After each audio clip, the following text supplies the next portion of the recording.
Hi everyone, welcome to Java Techie. Today we'll dive into part 6 of our comprehensive Spring Boot interview QA series where we primarily focus on questions from the persistence layer. But before we kick things off, if you have not checked out previous videos, then be sure to do that for a solid foundation. Okay? Alright. So without any further delay, let's get started.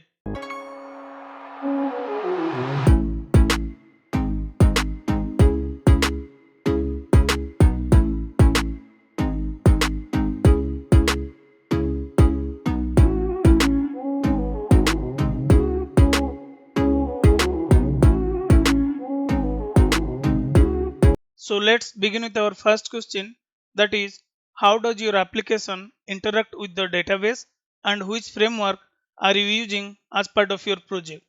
So to answer to this particular question, you can list out all the framework to make the connection to DB from your application like JDBC, Hibernate, JPA and Spring Data JPA. But since we are talking about Spring Boot framework, you can answer to the interviewer saying that we are using Spring Data JPA as part of our application to make the connection from our app to the database. Okay. Now interviewer immediately will ask you how does you are making the connection or what is the steps you are following to communicate with the DB from your application. So to demonstrate that, let me go to the IntelliJ IDEA. So the first step to connect your application to the DB using Spring Data JPA, you need to create one entity class. So if you see, I have created an entity class called employee, and then I have defined couple of field ID, name, department name, salary, email ID and age. Okay. Then if you observe, I have annotated something called @entity. So if you want to define any Pujo as a entity which you want to store in your DB, make sure to define this particular annotation @entity. And there is also another annotation called table.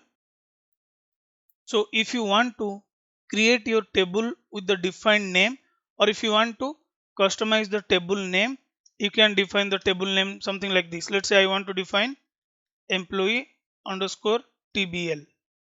Then I can customize using @table annotation, but this is optional. If you will not define @table annotation, still Hibernate will create the table for you, or this JPA will create the table for you with your class name.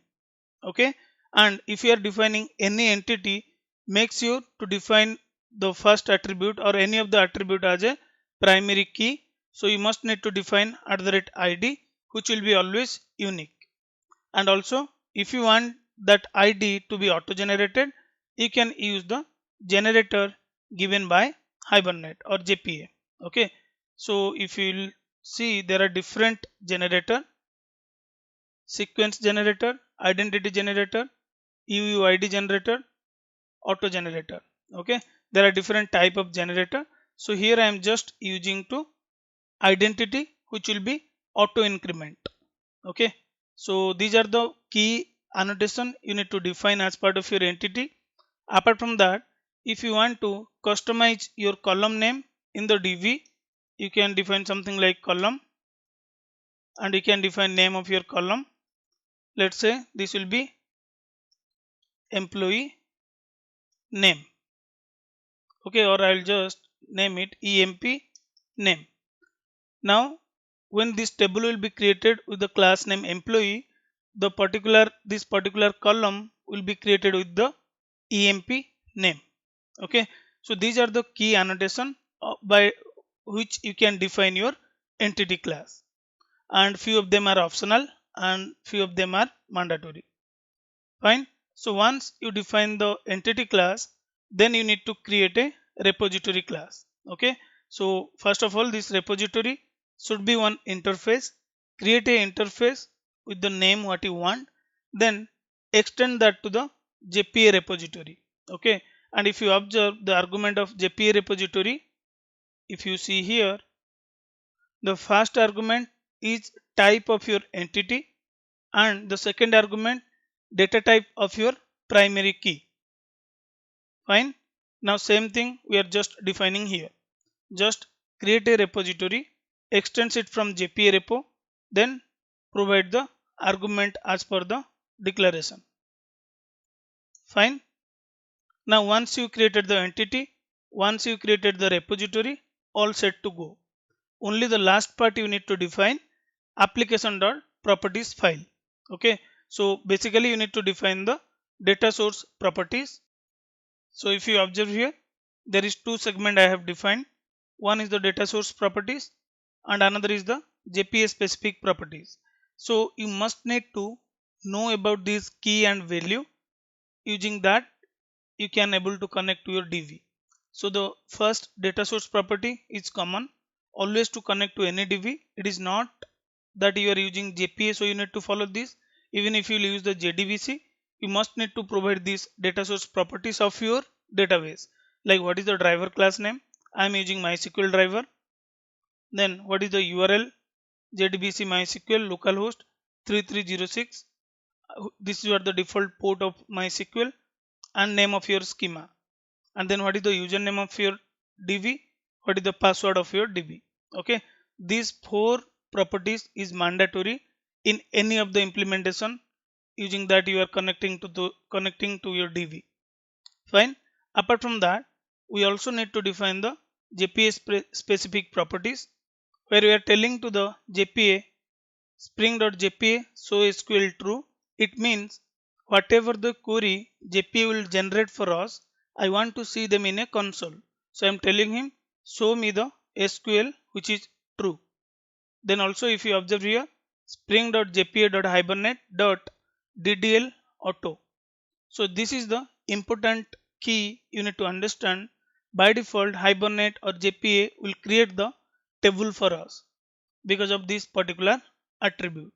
Okay, so you are telling here update the table. There are multiple options. You can also define create and update. So we are just defining update. It means if table is already created, don't recreate it, rather just update it. But if you define your create, always when you start your application, it will create a new table. Okay, so it's good to define the update. Then next, Spring JPA properties, Hibernate dialect. Okay, so every DB, every database like MySQL, Postgres, Oracle, they have their own dialect to fine tune your query.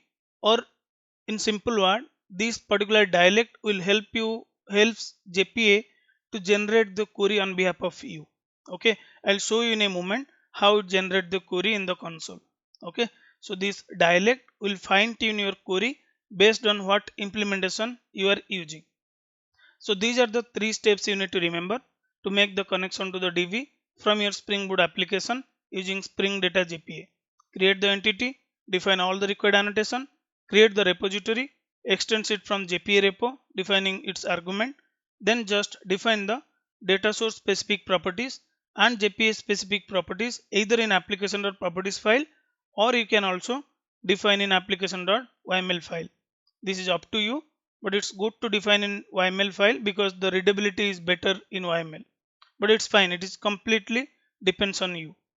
Okay, now all good. So let's start the application to see whether we are able to perform some operation to the DB or not. We'll add some record and we'll try to fetch them. Okay, so to make it simple, I have just defined a post construct where I am just creating 20 employee object, and then I am storing all the employee object to the DB. We'll see the behavior, then we'll understand further. So let me start the app. Okay, so it started.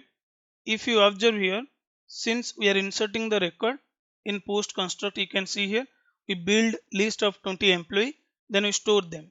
So if you observe here, we are seeing the insert into query. So we have not run this query manually. I have not written this query anywhere in the code.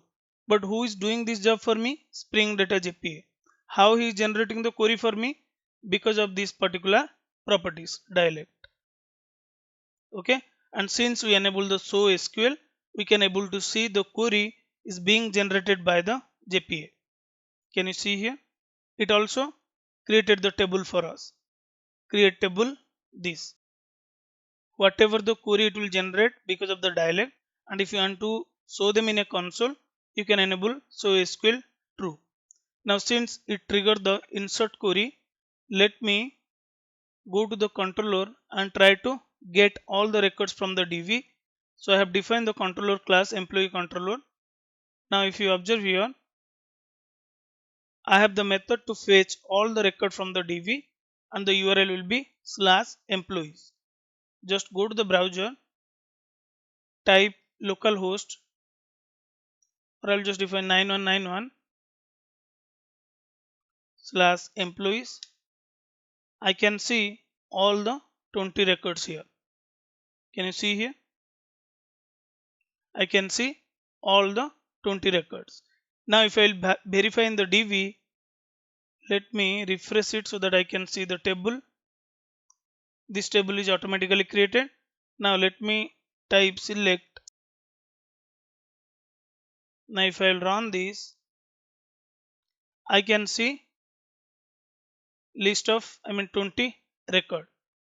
But observe one thing carefully. In the column, it created the column based on the field we have defined in our entity class, right? ID, EMP name, what I customized, department name, salary, email ID, and age. Based on the variable name, it created the column for us. But if you observe here, ID age is correct. See here, observe carefully, DEPT underscore name. However, in my entity class, it is just department name. There is no underscore in between, right? Similarly in email ID, there is no underscore in between. But if you observe here, while creating the table, it is taking the variable name. If it is found two word, then it is split them with the underscore. And see here, EMP name, this is what we customized, so you can see in the same pattern.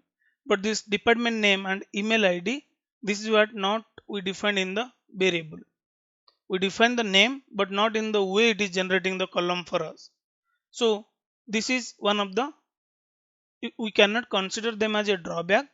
So this is not what we are expecting. Then how to overcome them?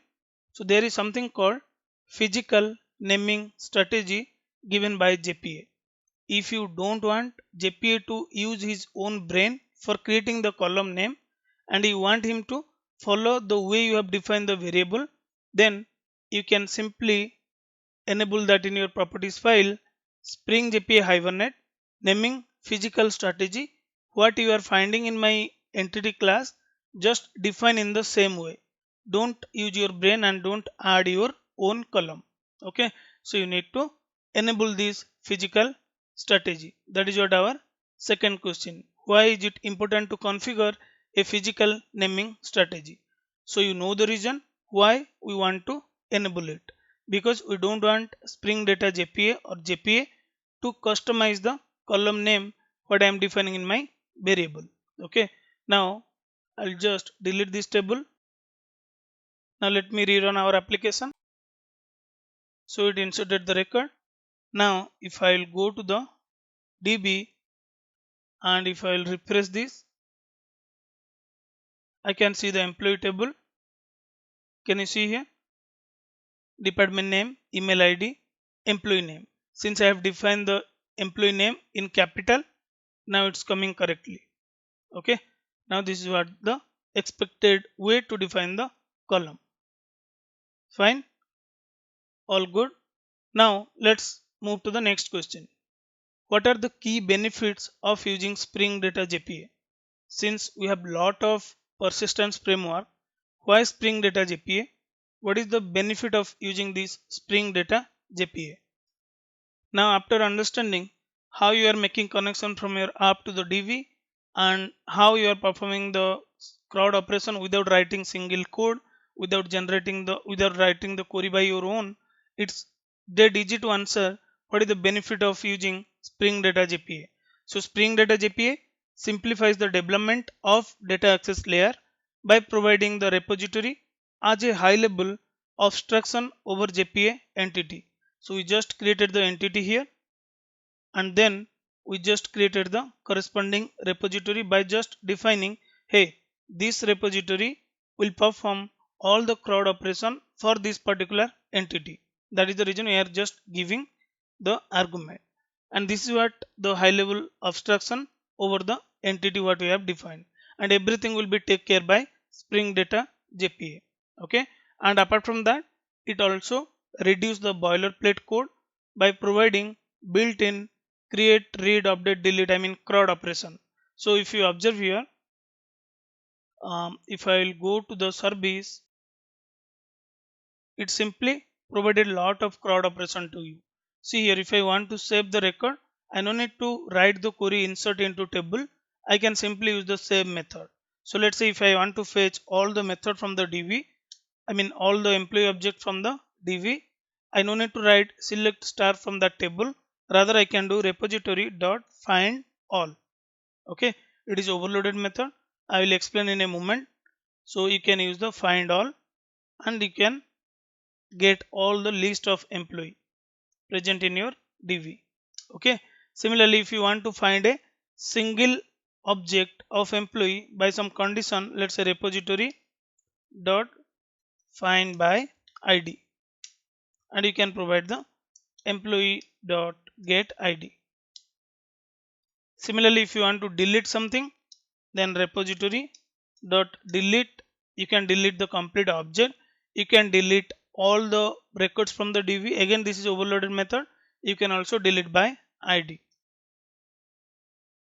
Similarly, if you want to perform the update operation, first using this find by ID, get the existing record from the DB, then update with the new value, then simply you can use the save method. So if you observe here, this is what I am doing in the update. Get the existing object from the table by providing the ID which you want to update. Then in the existing object, set the new value what you are giving from the postman or from the what you are getting from the request. Then once you set everything, just save it. Okay, so it won't create the new object even though you are doing the save. It will rather update the existing object because ID is already present in the DB. Okay, so this is how it provided the built-in CRUD operation related method which makes our job easier to just play with the create, update, read and delete kind of scenario. Apart from that, it also supports query method generation from method name, which reduce the need to write custom queries. For example, let's say in okay, let me go to the employee. Now here, let's say I want to fetch the employee by department name. If I will give IT, then I want all the employee who belongs to the IT department name. So in simple way, if you go to the repo, what you can do usually we want to perform get all the employee from the given department name, right? So select star from the table where department name equal to this. That is how you usually do. But since you are using Spring Data JPA, it provided you one flexi to define a method rather than writing the query. For example, based on what you want to find the record by department name like this, right? So what you can define, the prefix will always find by I want to find the record by which field by department name. Then just pass the department name. It will give you list of you are expecting list of employee.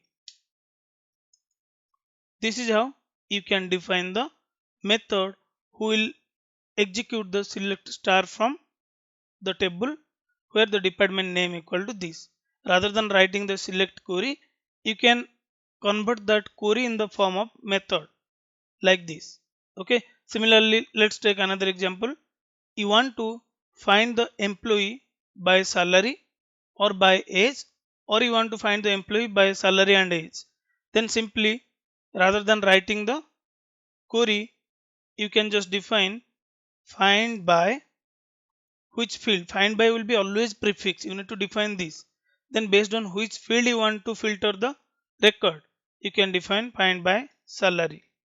Also, if you want to filter by salary and age, you can define and age. then you need to pass two arguments, double salary int age, and then you can define the variable, I mean not variable. This will give you again list of employee. There could be a multiple employee who is getting the same salary with the same age.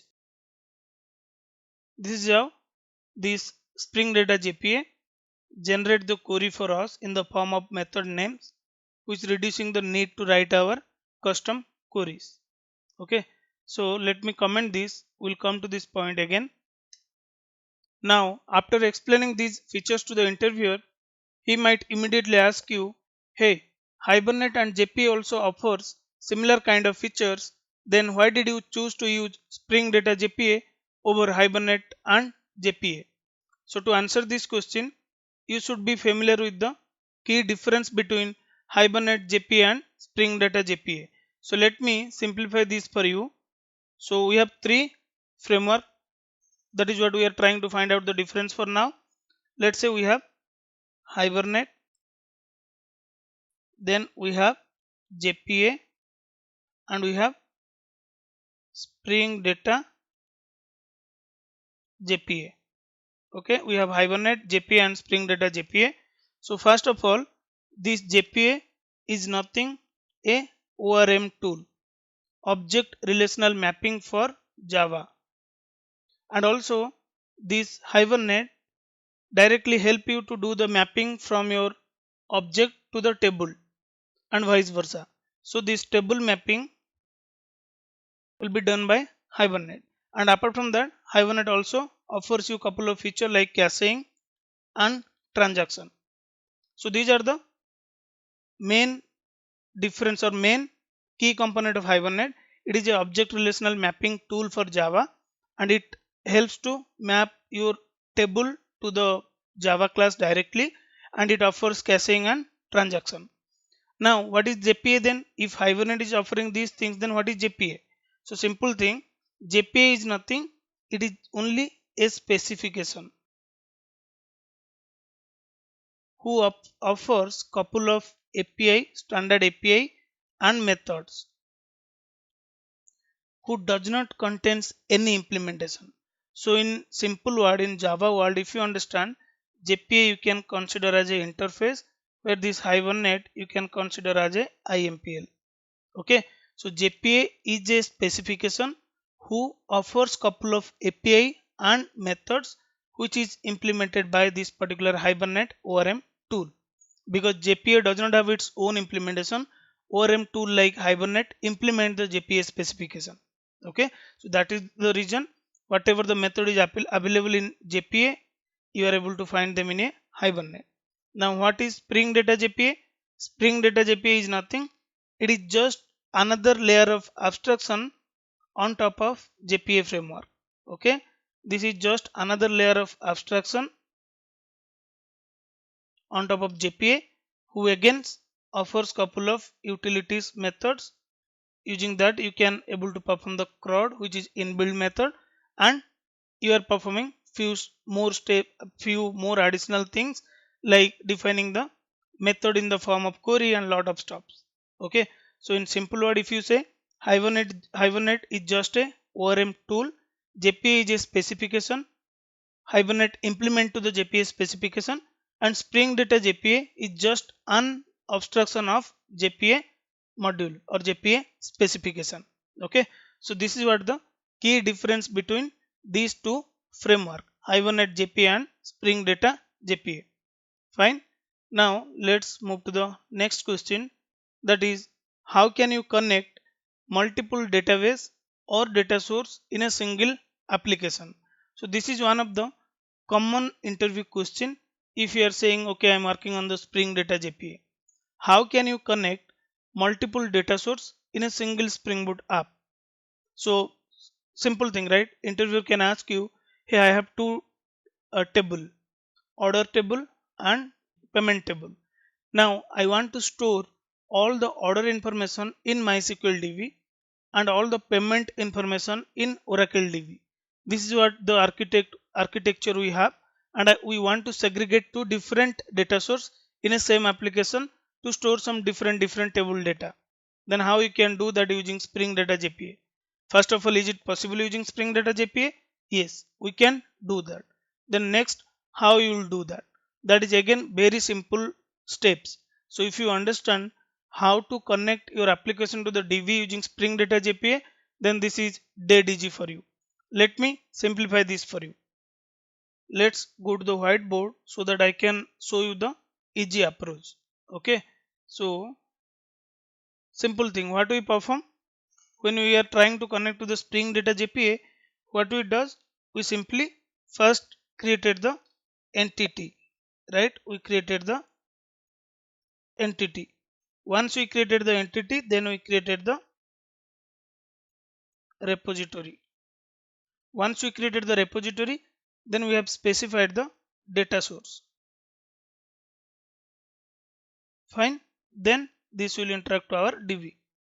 So we created the entity at first step, then we have created the repository, then we have created the data source.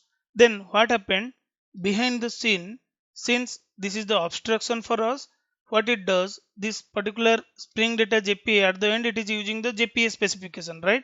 It is just an abstraction. So what it does, it created the entity manager,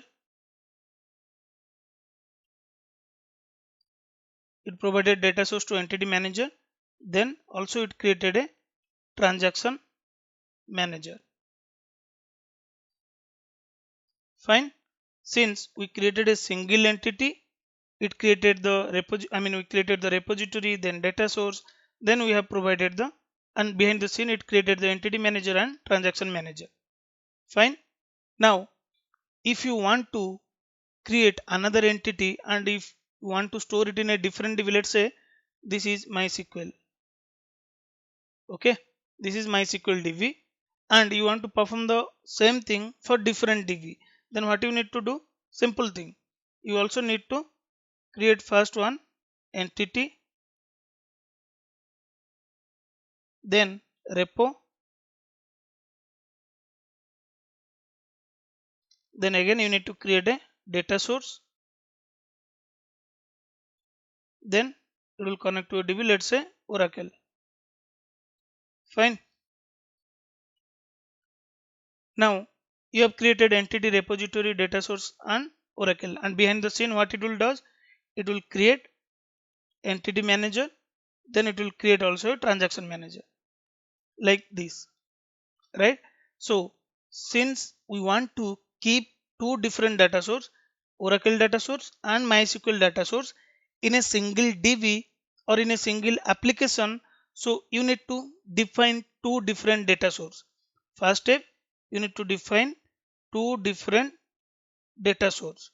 Once you have defined two different data source, then entity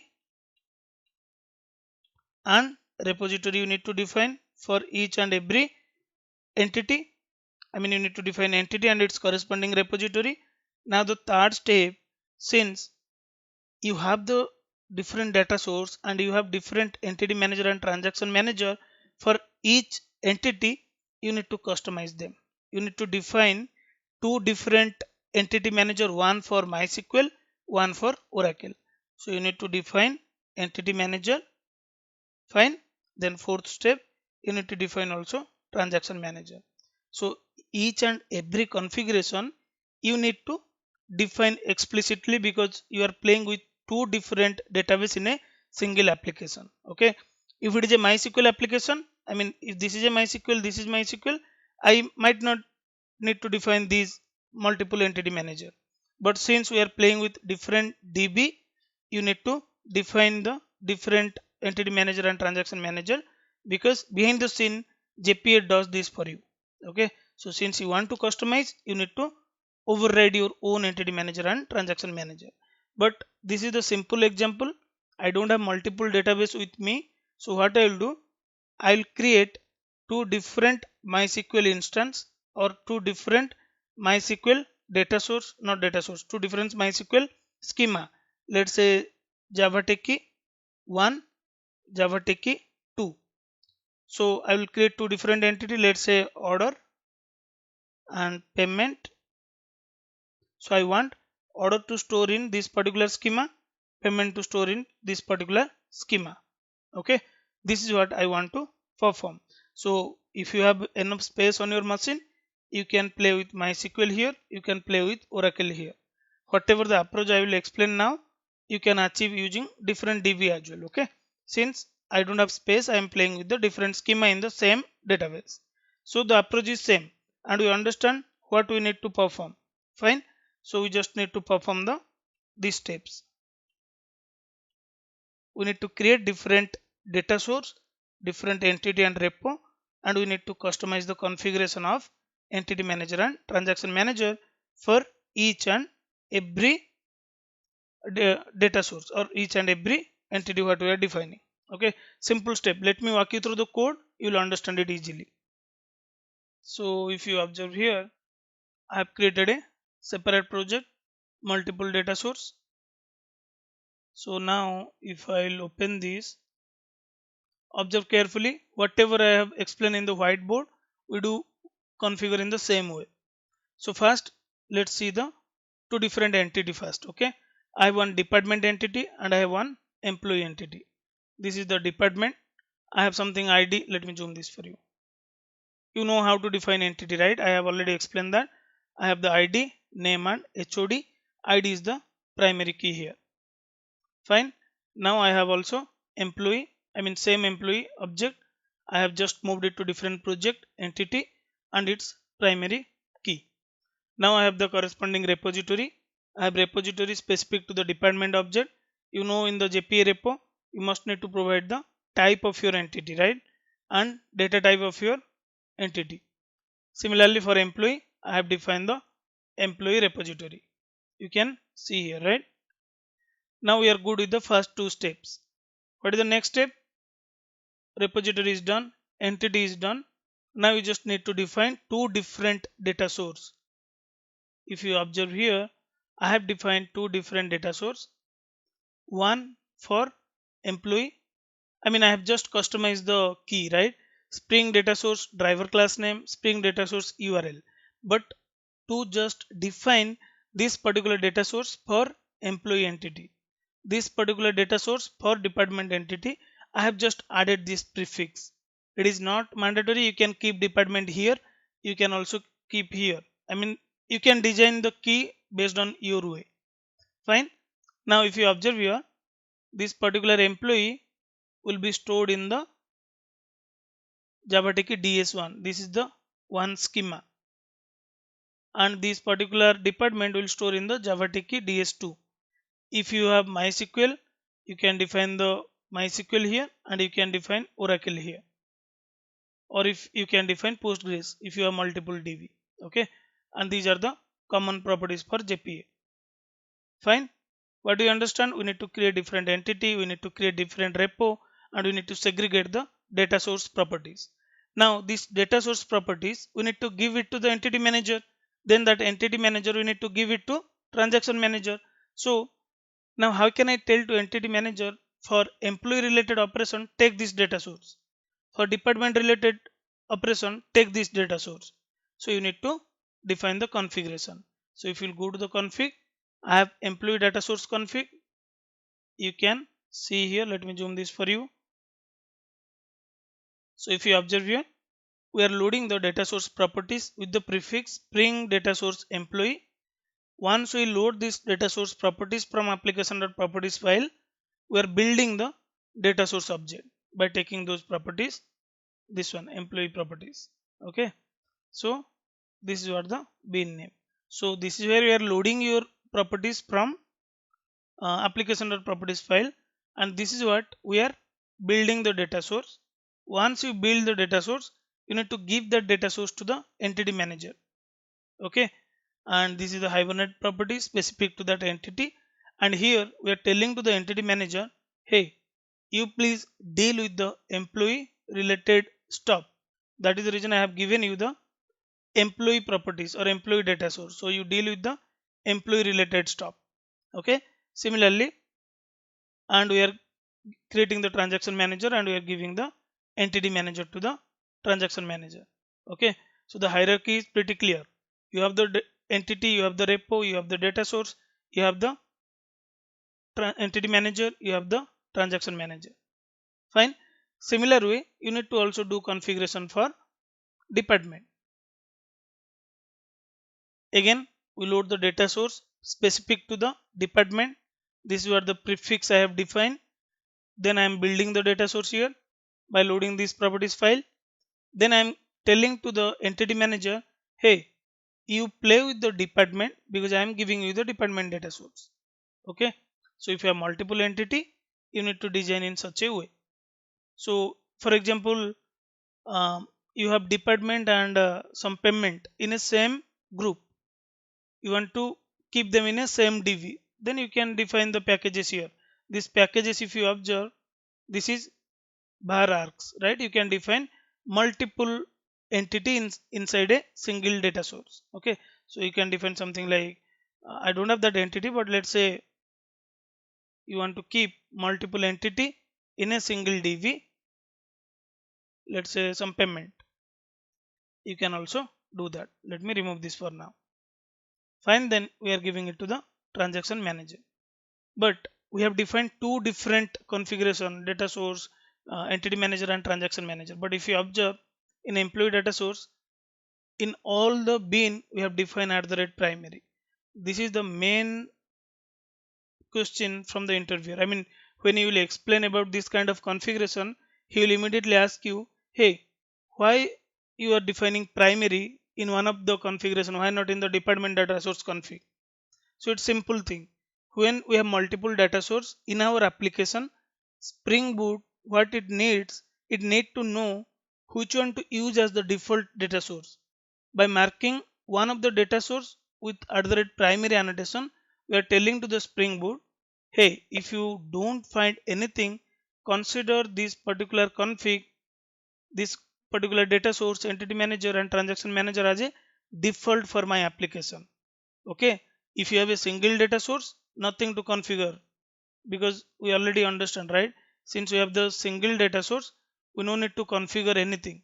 If you have multiple data source, then you must need to define @primary to tell to the Spring Boot, okay, if you will not find anything, come to me and consider this as your data source, populate all the DB operation or perform all the DB operation by considering this data source. Okay. Now if I'll run this particular application, again I'm creating two employee and two department object and I want to store it. So if you understand correctly, this employee object will be stored in where? This Java Techie DS1 schema. Fine. And this particular department will be stored in this particular schema DS2. Since we don't have two different DB, I am creating two different schema and playing with it. So it also serves the same purpose. I mean, the demo is equivalent, only we don't have the DB. So let me run this. So it started, it created the table and all. Now let's verify that. Go to the DB1, then just refresh this. Yeah, can you see here? Two schema, Java Techie DS1. DS1 will hold the employee related table, DS2 will hold the department. Can you see here? Now if I'll run this, okay, I'll directly see here. Okay, view table. I can see in the Java Techie underscore DS1 data source 1, it is having employee object. You can see here. Similarly for DS2, if I will view the table, it contains department specific object. Okay, so this is how you can define multiple data source in a single application. This is one of the most commonly asked interview question in Spring Data JPA module. Okay, there are many more, we'll cover them in a moment, but this is one of the favorite interview question. Fine. Now let's move to the next one, that is, what are the different way to define custom queries in Spring Data JPA?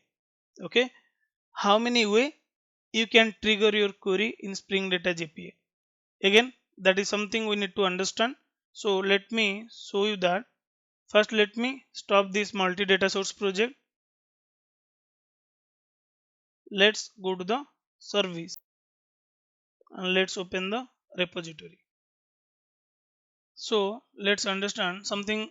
Let's take one use case. Okay, so let me remove this. Let's say fetch employee by salary. Let's say this is what I want to fetch list of employee by their salary. So simple thing, right? There are three way. One, you can use the method syntax. Second, you can write the query in the form of JPQL, Java Persistence Query Language. Third, if you are not comfortable with the JPQL, you can write your own SQL query. Okay, we'll understand all the three approaches. Let's say I want to fetch list of employee by salary. So let me write a method first. Okay, so I want to fetch list of find employee. I can define any method name because I want to write my own query. Okay, and what input I need to provide? I need to provide salary because this is what the field, based on that I want to filter. So what you can do, you can define at the rate query annotation. Inside this query you can write your own query saying that this is what the query. Now first let's go with this JPQL. Okay, this is very simple guys. So let's say you want to, okay, let me write the same query. Okay, so I want to find all the employee from the table. So what usually we write, select star from table name. Okay, and if you want to apply any condition, where salary equal to, you can give the index param or name param, anything like this we do, right? But in JPQL it is similar, but you must need to add the alias only, that is the different. For example, select star from employee can be converted in JPQL from employee e. E is the alias, and based on what field you want to perform, where e dot salary equal to this, select star from employee where salary equal to this. That is, if you try to convert that to the JPQL, it will be some similar like this. I mean, you need to also define the select e from employee e where e dot salary equal to this. So see here, or you can just define star, that is fine. You just need to append the alias name. Okay, so this is how you can build the query. This is your SQL query, native SQL. This is your JPQL query. Okay, now both the query you can define here. So let me define here, select e from or star from employee e where e dot salary greater than, I mean, I'm trying to find out, I will give one salary who all the employee is having greater than that amount. I want to filter them. So salary. Okay, we can define something like this. Now this value I need to pass here, and I need to tell here, okay, this is what the parameter I am giving. What is the parameter value? Salary. Fine. So now if you don't like to write this query, I mean, if you don't like to write this JPQL pattern, no Basant, I want to write the SQL only. Is this possible to write the SQL query in Spring Data JPA? Absolutely, you can do that. So again, that is simple way. Let me copy this. So let me name it find employee with JPQL with SQL. Fine.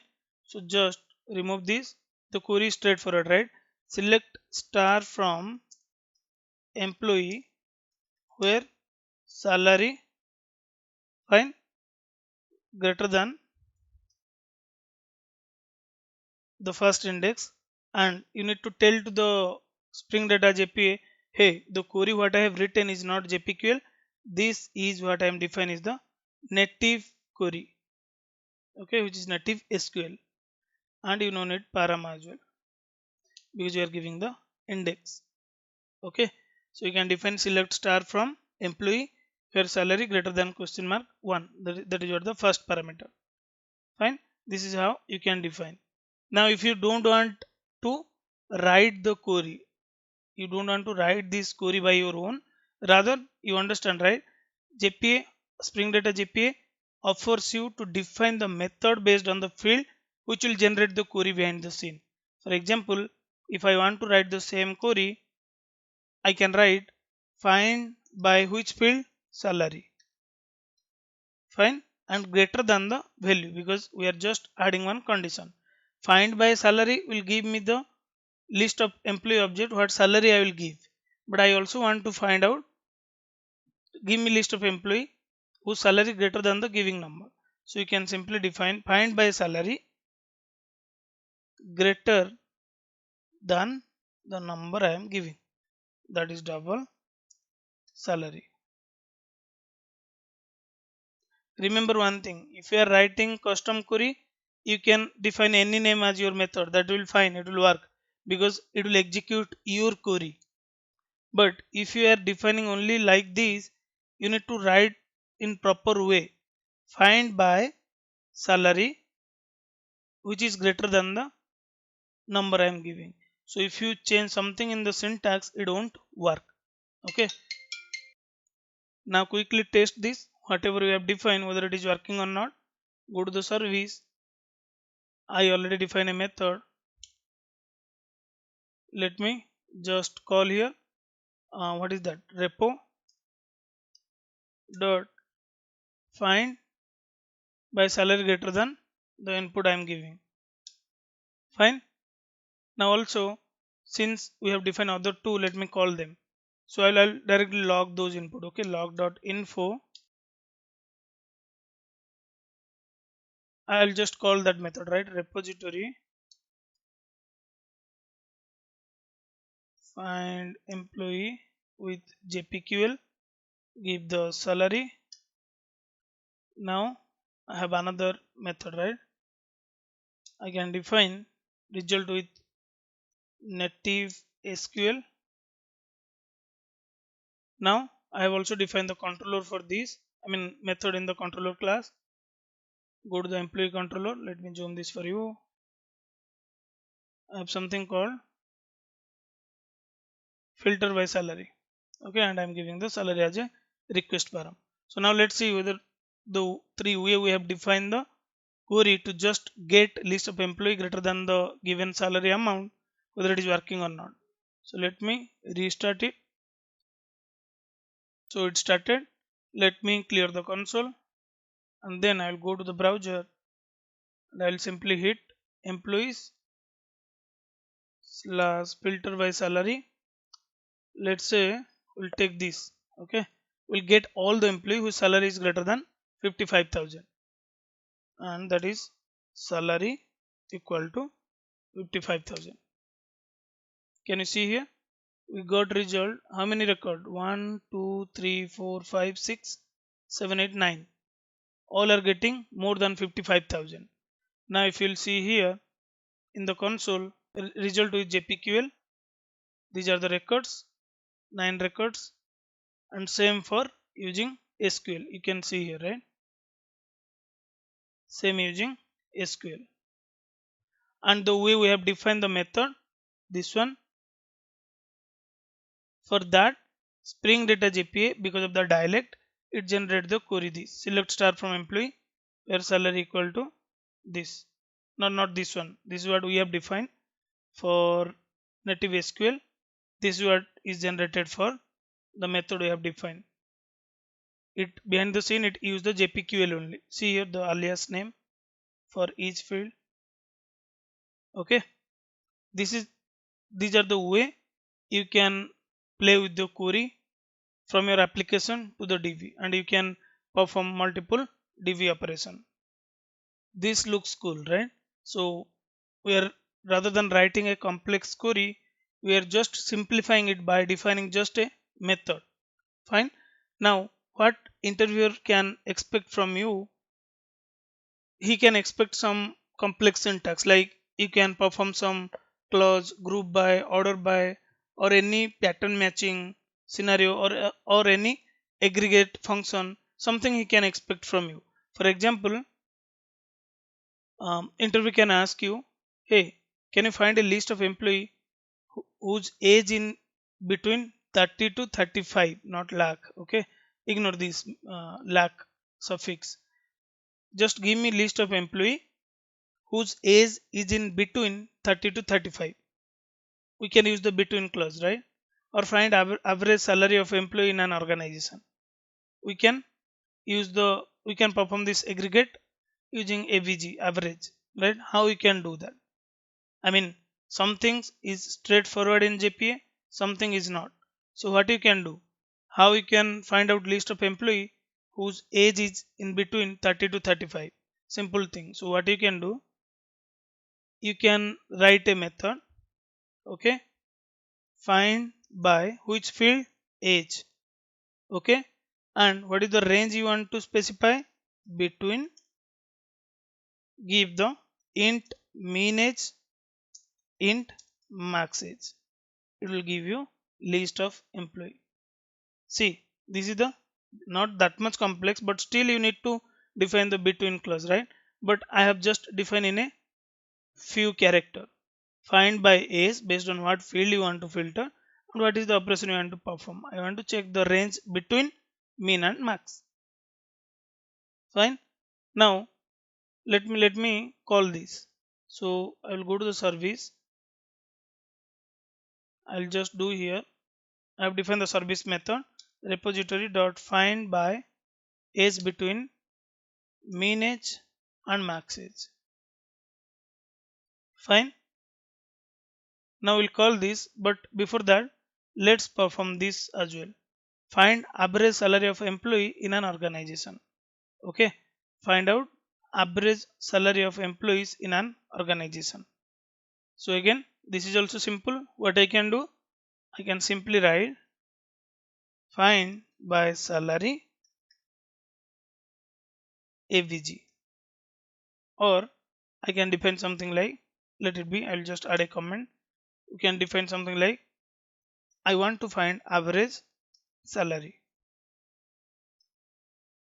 right? We can do something like this, but that is not going to work since aggregate functions are not directly supported by Spring Data JPA method naming convention. You need to define the query annotation and you can execute your custom query for finding the or to perform any aggregate operation. Okay, mean, max, average, all those stuffs you cannot achieve using the method naming convention query generation.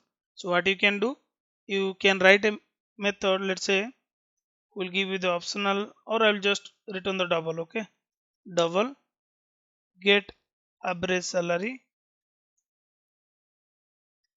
Now I just need to define the query here, add the red query, and then you can define here select average, okay, e dot salary from JPQL I'm writing, okay, employee e. I want to find average of salary field from this particular table. Fine. Now let me call this method as well. Go to the service repository dot average salary. Let's change it to optional. Okay. I mean you can change it from the service and controller, but it's fine. This there is nothing wrong if you define the optional. It's good to play with the optional always to avoid the null pointer. Now let me run this and we'll test these two query what we have defined. One is the between clause, one is the average. So go to the browser and go to the controller, filter by age range, min and max. So you can remove these, filter by age range 30 35. So you'll get all the employee whose age range in between 30 to 35. See here 30, 35, 32, 33. So if you'll say I want to see all the employee whose age in between 35 to 40. Let's see. We are seeing 35, 36, 35, 37. Okay. So this is how you can write the between and couple of group by order by this kind of clause by directly writing using the method. Simple, right? We have done here. Just find by which field, then what is the clause you want to apply. Okay, I mean things will be little bit different for different use case, but the syntax, the way you have to define the method, always define the prefix find by, then what you want to perform. Okay, based on which field. Then let's check the average one. What is the endpoint? Nothing, average salary, right? Just go here, remove this average salary. We can see this, right, in double format. Now let's move to the next question, that is how will you define entity relationship or association mapping in Spring Data JPA, or how can you make a relationship between multiple tables or entity in Spring Data JPA.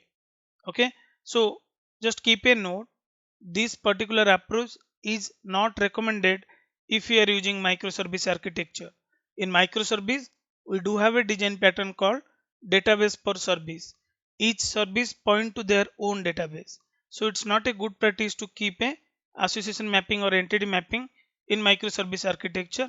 Don't worry, I will cover such kind of scenario in my upcoming microservice QA video series.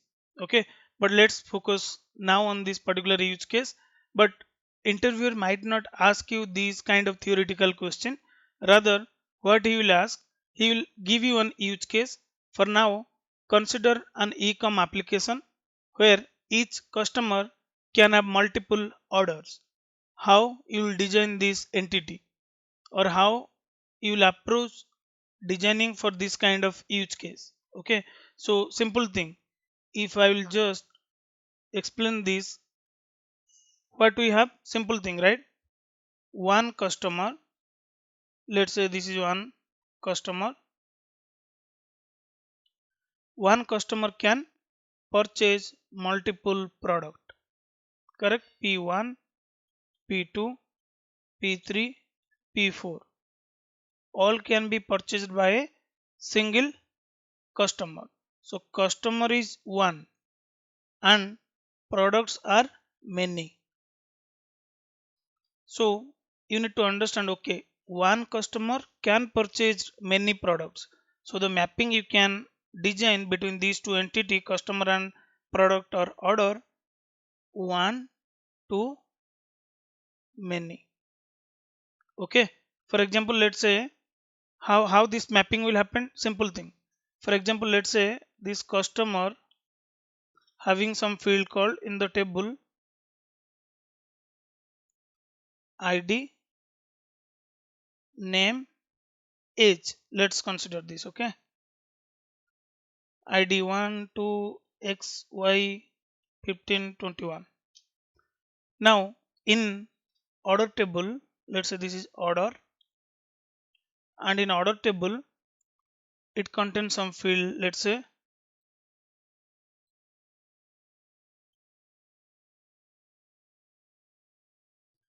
order ID, name of the order, quantity. Okay, let's say ID equal to 101, 102, name, some mobile, something, some earphone, quantity 1, 2, something like that. Okay, now we have a single customer who can purchase multiple product. So how the mapping will happen? How can you identify this particular order being purchased by whom? So you need to map this particular, this one, let me add a different color. You want to map this ID in this column as a foreign key. Okay, so this primary key of your customer who is the owner of this mapping, that must need to map here. So here you can define something like customer id. Okay, this will act as a foreign key. Let's say this 101 product purchased by customer 1, this guy, and this 102 purchased by customer 5. Let's consider that. Okay, so one to many product. Okay, so it's good to maintain the bidirectional simple thing. One customer can purchase multiple product, and if you think in the reverse order, multiple product can be purchased by single customer. Many order can be purchased by single customer. Okay, so it's good to maintain the bidirectional. One to many, from child side if you observe, many to one. Okay, this is how you need to design your mapping. So to design a mapping in JPA or Hibernate, the approach is straightforward. There are a lot of annotations available. You can directly play with them. Okay, so what you can do, let me show you in the code. Let me close this. Go to the entity. We have customer and order, right? Let me open the customer,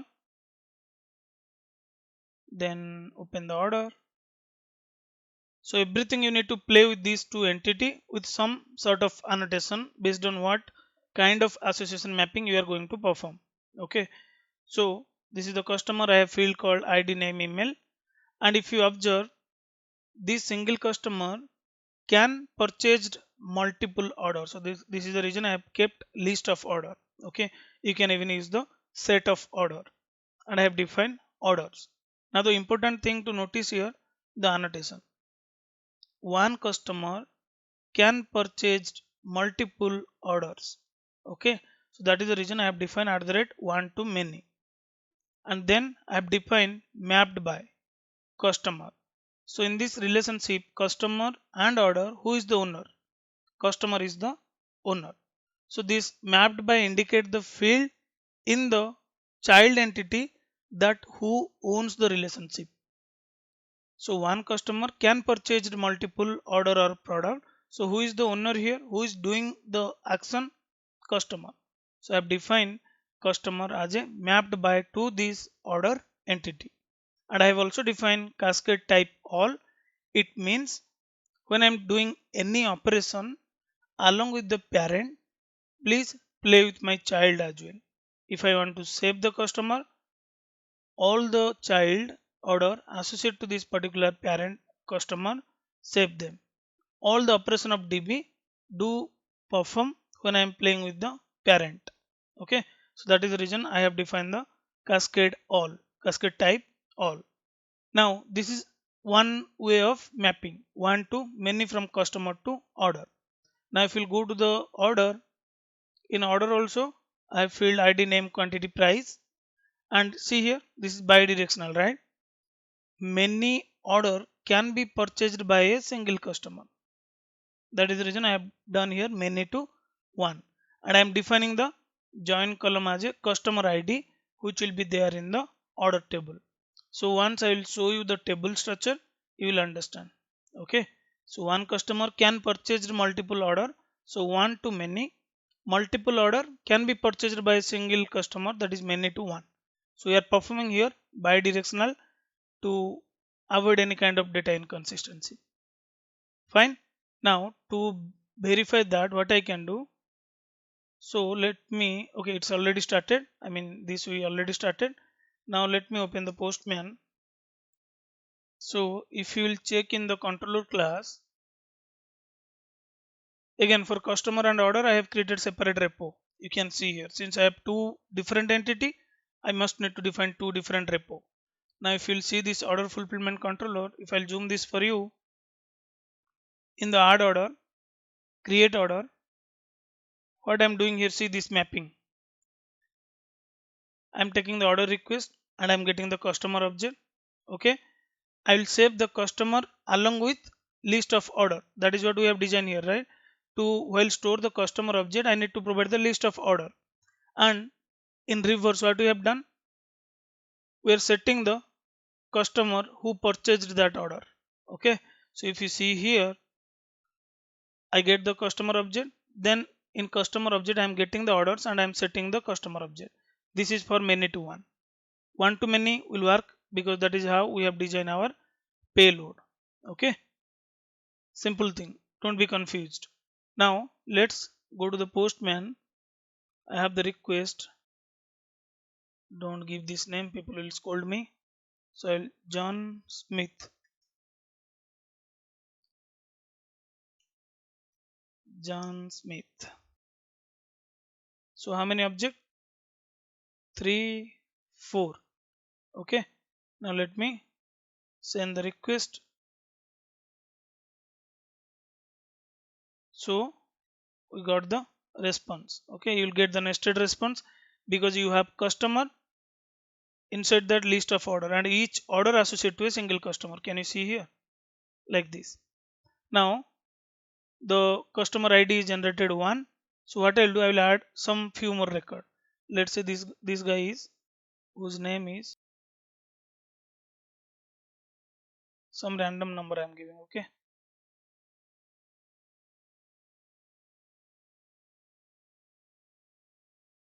send the request. Record got inserted. So we have two customer as of now, Smith and Peter, who purchased couple of order. So as you understand, this particular customer ID, this one, will be mapped as a foreign key in your order table so that we can understand, okay, this particular product purchased by this particular customer. So if you see here, let me refresh this. We have customer, right? Select star from customer. We have two customer, 1 2, John and Peter. Now if I'll check, select star from what is that, order, right? Can you see here, total order count 7. Out of 7, these 3 4 order, 1 2 3 4 is being purchased by whom? Smith. 2 2 2, this is the ID of your customer. Peter purchased these 3 order. Okay, so this is how you can maintain the mapping, and you can perform one to many, many to one, many to many. I mean, there are 4 type of association mapping. Okay, too many and to one. So you can perform all of them by just playing with the annotation, and you need to understand which kind of use case you are performing. Okay, based on that you need to decide what type of association mapping you need to use. Fine. Now let's move to the next question. That is this possible to execute join query in Spring Data JPA? If yes, can you give some inputs how you want to perform the join query in Spring Data JPA? Again, I am repeating, if it is a microservice architecture, this is not a good practice to keep the mapping between entity, so that you won't need any join query if you are using microservice architecture, because each service will have their own DB. But anyway, in some case, if it is needed, how will you perform the join query in Spring Data JPA? Okay, that is what the simple question. For example, let's say just we inserted few record, right? Customer 1 John purchased couple of order, Smith purchased couple of order. So let's say I have a use case. So what I want to do, I want to find customer name. Okay, let me note it, customer name and their number of count of product he purchased. Okay, count of product. So what I want to perform, from this customer and order, from customer table I want to fetch the customer name, and from order table I want to find the count of product purchased by that particular customer. So it's straightforward, right? We have the customer ID, so we can count number of customer ID present in order table, and we can fetch the customer name from the customer table just by doing a small join statement. Okay, so how can you do that? Simple thing. So let's go here, go to the repo, go to the customer repo. I already written, let me remove this. I want to show you it again. So what I want to do, let me define the method name so that I can remove the query. I want to find customer name and order count. So using join I want to perform. So what you can do, you can define query. You must need to define the query annotation because there is no inbuilt method provided by JPA. So what you want to perform here, first you want to find name of the customer. So I am giving alias of customer table as c dot name. Okay, and what you want to perform again, count of order present in the order table. Simple, right? Number of order present in a table specific to the customer ID. So what you can do count number of order. So I'm giving the alias as a O for order table. Okay, then define from which table, customer, alias name is C. I want to join that with which table, order table. Okay, so you can define C dot orders O. Okay, so this is the customer table, alias is C, and I want to join this customer to this order. So if you see here in the customer we have orders, right? So we are just performing the same. What are you doing here, go to the repo, get the C name, get the count of order from the customer, alias name C, join with the orders.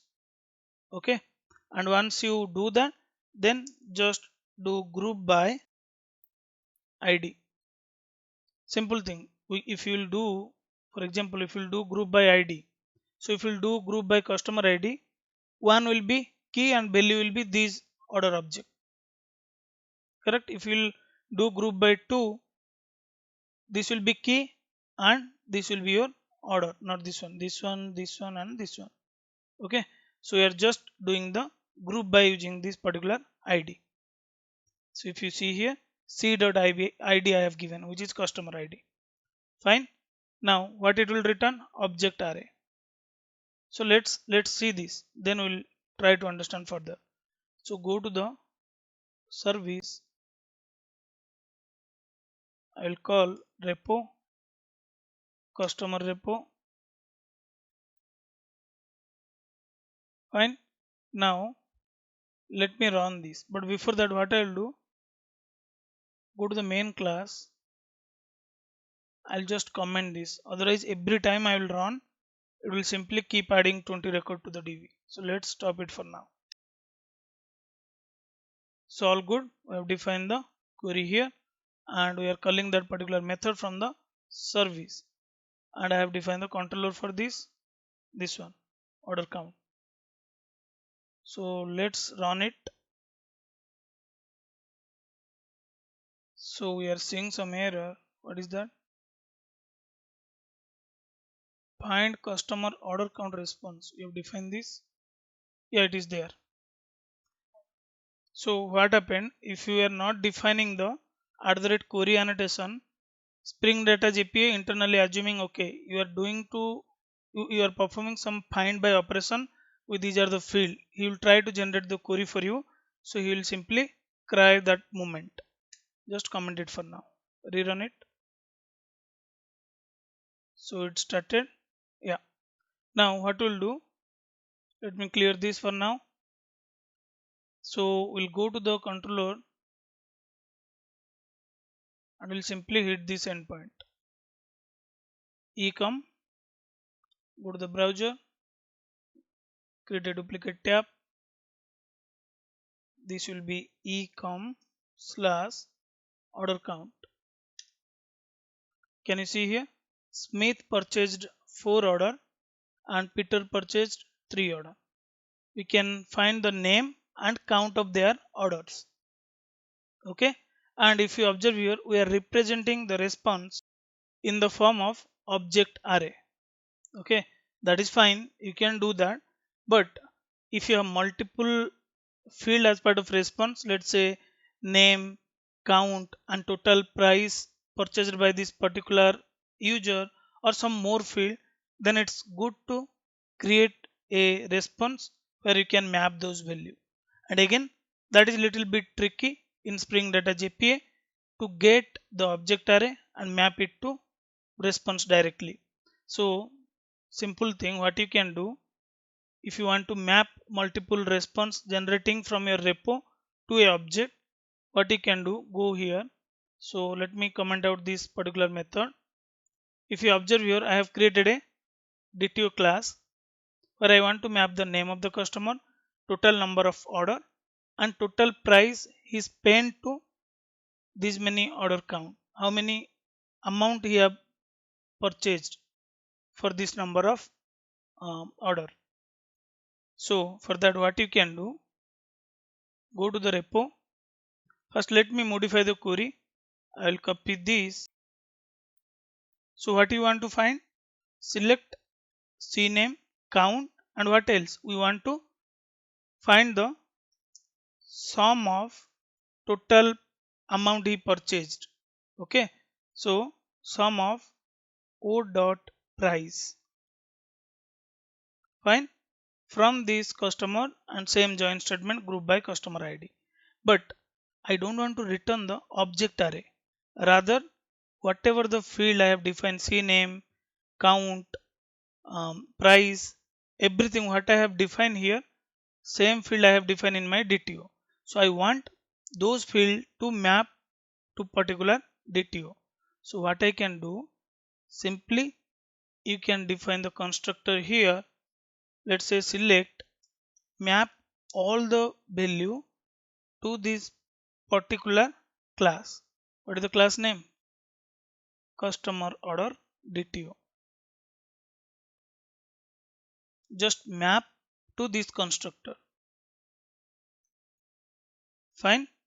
So we want to fetch name, count and price, but I want those three value to map to constructor of this particular class. So I'm just giving the constructor here. Okay. Inside this constructor, this will add these fields because these are the only three fields I have in this DTO class. If I will add some other field, your code will break. Since it understand, okay, three field is there, three field I am generating from the query, I am good to map them. But if you will add something here and there, it won't work. Okay. So to validate that, what we can do, let me call this method. Go to the controller class, go to the service. Here I will call this customer repo dot. Let me restart the app. So it started. Let me clear this. And then what is the endpoint? Order count response, right? Just copy this. Can you see here? John Smith, total order count 4 and price is total 95. Peter, order count 3 and 43,020. These are the total price he purchased for the total 3 order. Okay. This is how you can perform join type use case using Spring Data JPA. Okay. And if you want, you can map your generated response to the custom DTO by just defining a constructor of it like this. And you can see the query generated by, the same query you have defined, but this is the JPQL query. All good. Now let's move to the next one. That is, how will you implement pagination and sorting in Spring Data JPA? So interviewer might not ask you this question directly. What he can expect from you? He might ask you, let's say, I'm getting 1,000 or million of response. Okay. So how can I display them in a front end? So if I have 100, not 100, if I have 10,000 record, if I'll display them in a directly in a page, UI page, then I will end up with the scroll down, right, to see all the records. So what is the best way? How can I improve the performance of loading my page? So that is where this pagination came into the picture. So you can implement the pagination to page the number of records in a single UI page. Okay, you can specify the page size. Okay, at a time I want to see 50 record. Then user, once the user will click on the next, it will show me the next 50 record. Like that, you can specify the page size and offset. I'll explain in the example. Don't worry. Then apart from that, he can also add you how can you dynamically sorting based on the field. Let's say ID, name, department and salary. I want to perform the descending or ascending sorting of any of the field. How can you do that? Okay. So this could be two different question, but I merged in a single question. So I will explain the pagination and sorting in a moment. Okay. So this is what kind of, I mean, there could be a different use case, but you must need to know, okay, when to use pagination and when to use the sorting. So to demonstrate that, what I can do, let me first go to my DV and let me validate the number of record. Select star from employee. We have 20 record, right? So first, let's understand the sorting. Then we'll move into the pagination.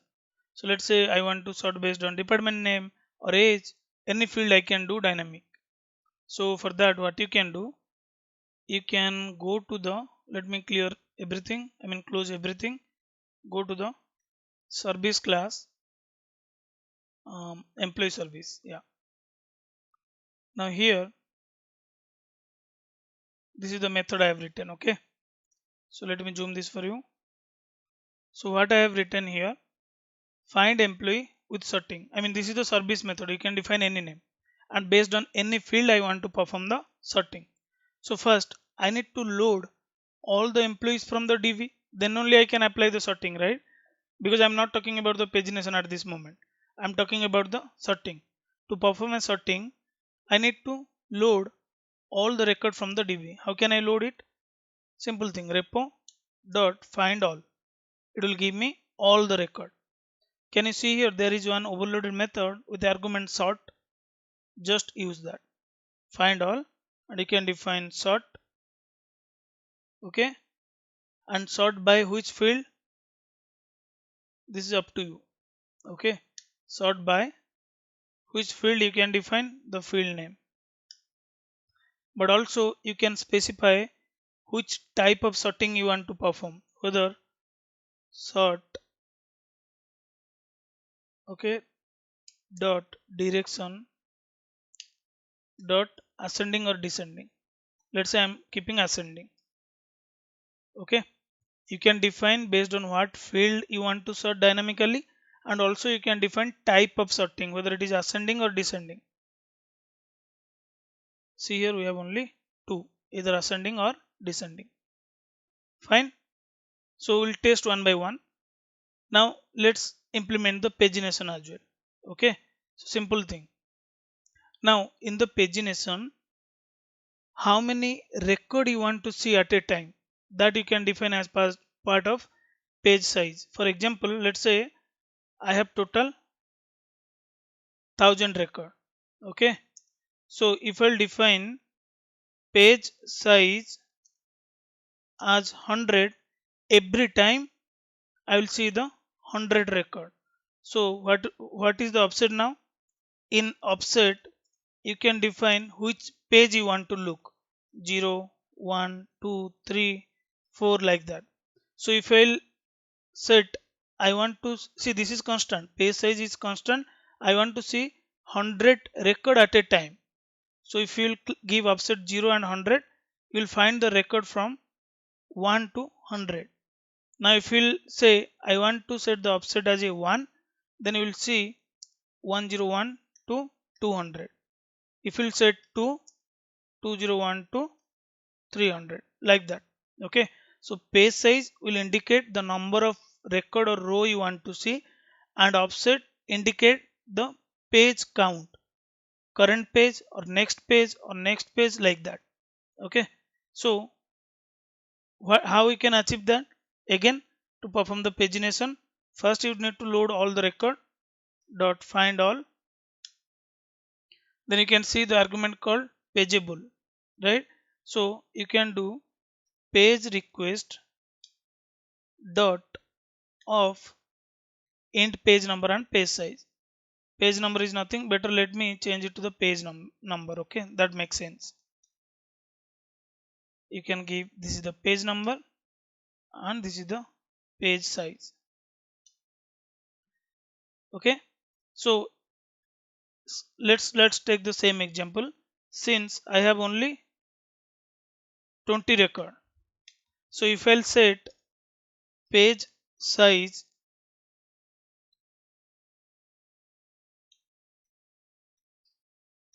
as 5, then only I can see 5 row at a time, and page number you can increase as per your needs. So let's say page number I want to see 0 to 5.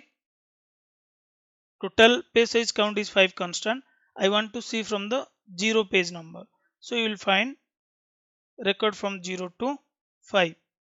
So if you set page number I want to see 1, then you will see 6 to 10. Okay, if you will see set page number 2, you will see 11 to 15. Then again for 3, if you will see 16 to 20. Similarly, if you will set page size to 10, then there will be only 2 page number, because you increase the page size, right? That is constant. You want to see 10 row at a time, so the page size will be only 0 and 1, because you have only 20 record. If you will give 0, you will see from 0 to 10. If you will give 1, you will see from 11 to 20. This is the simple logic. Okay, fine. So we understand how to perform the sorting. We understand how to perform the pagination. Also, you can combine both of them, pagination and sorting, if you want. Okay, so for that what you can do, simple. Let me copy one of the method. Okay, it is there already, right? So what I want to perform, I want to do both pagination and sorting. Return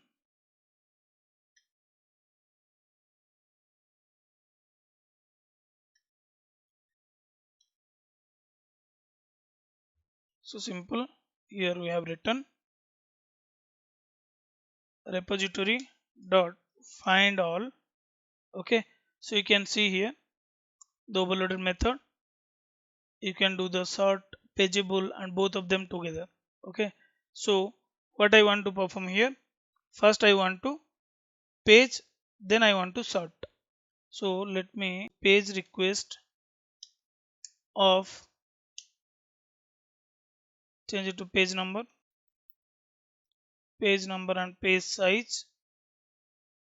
Okay, once you perform the pagination, then apply the sorting.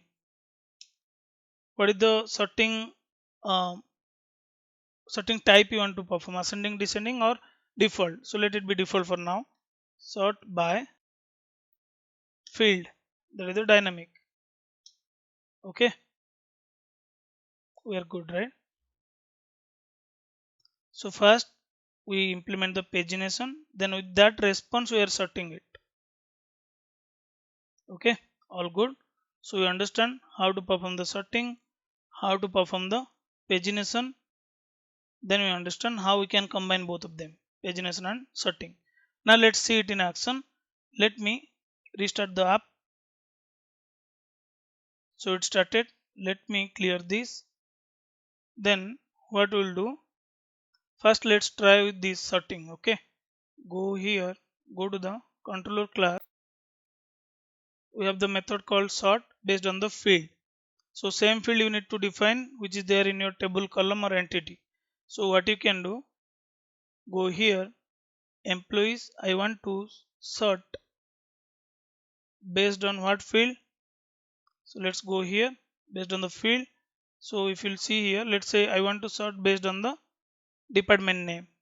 Okay, so you need to provide the same syntax. go here, employee sort, field, department name. Can you see here? Department name C starts with the C, then D. This is in ascending order. Okay. So all the 20 record sorted based on the department name. Now if you want to sort based on the age, you can also do that. Just change the field name. 27, 28, 29, 29, 30 like that. Okay. Based on what field you want to sort, just pass that field. That is how you can make the dynamic sorting in JPA. Okay. A, then A, then C like this. Now let's check the pagination related method. So how many records we have in the DV? If you verify, we have 20 records, right? 1 to 20. Now what I want to do, I want to change the URL page. Then what we have defined the field name, let me see. Here we have defined offset, right? And page size. The page size is constant. I want to see total 5 row in different page number. Okay, so if you will see here, if I will give offset 1, page size 5, I will see the 5 record. Let me start from the 0. I want to see the page, first page. I can see only 1, 2, 3, 4, 5. See here, the number of page and number of row is constant. That is what the purpose of defining the page size. Now once user will click on next in the UI, if you will give, once you will click on the next, behind the scene, the offset value will change to 1. If you will run it, you will see from 6 to 10. Page size is constant. You will only see the 5 row. Okay. Now if you will change it to 11 to 15. Now if you will change it to 3, this. Now let's say you want to see 10 row at a time. If I will give this, no record, right? Because if you will give 10, you have 20 record. You will have only 2 page, 0 and 1. If I will give 0 here, you will see 1 to 10. Can you see here? Total number of page is 2. I mean this response is from pageable. Total number of page will be generated 2. Okay. Now if you will see, if you will change it to 1, then you will see 11 to 20. 11 to 20. Okay. Now let's check the, we are good with the pagination. Now let's check the pagination and sorting. We want to also implement the pagination as well as the sorting. So just come here, change this, and also you need to pass the field. Let's say field equal to age. I want to paginate from 1 to 10. I mean I want to see the second page of 10 row size with the sorting based on the age. Can you see here? You will see 10 record, but sorting is applied. Okay. Sorting based on age, 32, 33 like that. So this is how you can play with pagination and sorting. So this is what about the pagination and sorting. So again, this Spring Data JPA module is not small one. This is a big module with lot of features, and I could not cover everything in a single video. So I will publish one episode 7 including this auditing, transaction using monolithic and microservice, how you can perform batch processing and fault tolerance, how you can improve the performance if you are using Spring Data JPA, and how you can implement different type of locking in database using the Spring Data JPA. Okay, these are the key concept which I will cover in my next QA video. So I believe we are good with the content. So do let me know in a comment section if you have any doubts. That's all about this particular video, guys. Thanks for watching this video. Meet you soon with a new concept.